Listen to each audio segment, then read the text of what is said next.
Good afternoon. I hope you're having a great day. So, this week's Torah portion, as I mentioned to you, is a portion of Chukas. In the beginning of Chukas, we learn one of the most enigmatic Jewish law, and that is the law of the red heifer, which is really beyond rationale and understanding, where they would take a red heifer, they couldn't even have 2 hairs on it, and after they would burn it, they would take the ashes, and the Kohen, the priest, would take those ashes and he would sprinkle it onto someone who was impure, and the person who was impure would become pure.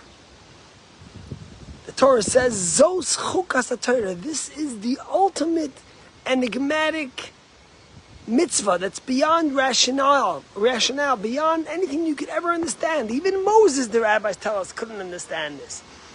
But there's one part of the law that's really perplexing.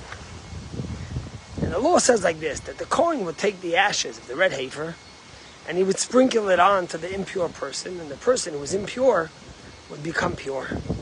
But what would happen to the Kohen? So the Torah tells us that the Kohen would become impure. Doesn't make sense.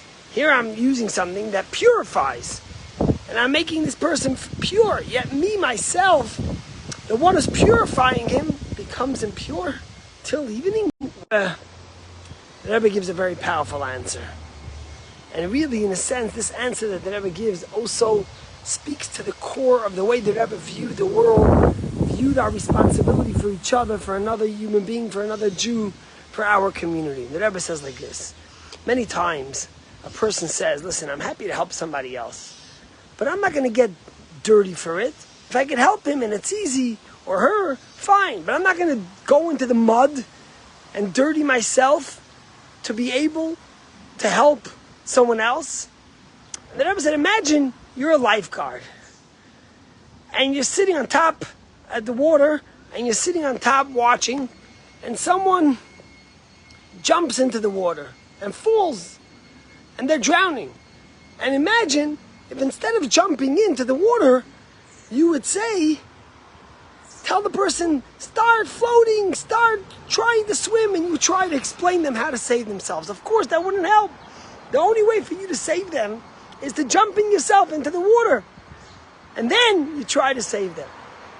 Says the Rebbe that as a Jew, we're taught that even, look at the Kohen. The Kohen became impure when he administered the red heifer on someone who was impure. That person became pure, but it impacted him.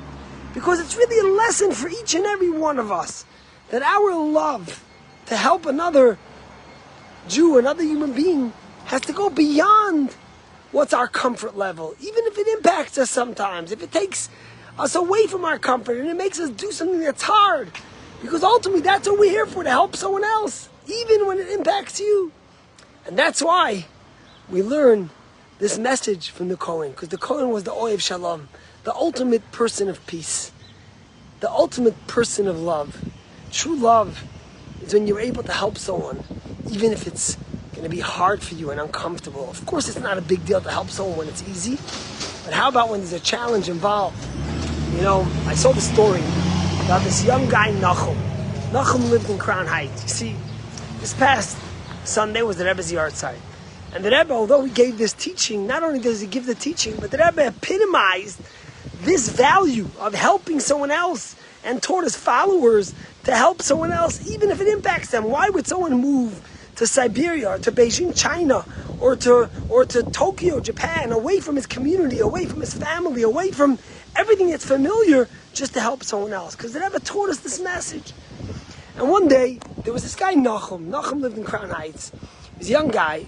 And whenever the Rebbe would give out dollars for charity or a book, the Rebbe many times gave out pamphlets to study, and people would go, and it was a big honor to get it, and this guy always went. He was a young man, he was an orphan, his father had passed, and he only had a mother. And then, when he turned 18, he had to go get a job to help support his mother. So he gets a job, but his job was in construction, and he was always wearing jeans and overalls, and he was dirty. So he felt uncomfortable to go to the Rebbe, the great spiritual leader. So he stopped going for dollars. He stopped going to get the books, the pamphlets. because he didn't feel that he was in the most appropriate way to go. One day, there was a Sunday, and there was a wedding in Crown Heights, and he was invited to the wedding, so he puts on a suit and a tie, and then when he comes, he realizes, oh, today I'm dressed appropriately, let me go to the Rebbe to get $1 for a blessing and for charity. So he goes by the Rebbe, and as he's coming by, the Rebbe gives him the $1, but the Rebbe doesn't let go. The Rebbe says to him, Vu bistu, where are you? Meaning to say, why don't I see you?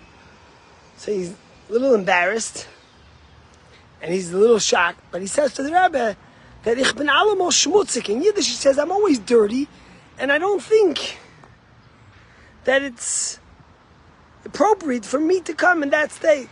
The Rebbe looks at him with a tremendous smile of love and says, schmutzig oder nicht schmutzig, clean or dirty, aber kommen sollst du kommen, but always come. And what the Rebbe was telling him is that over here, you're always welcome to come. The love is unconditional. How you look, how you're dressed, how you feel. Because ultimately, it's about loving and caring for someone else. And that's the message we learn in this week's Torah portion in honor of this Moshe and Aaron, who was a true lover of peace.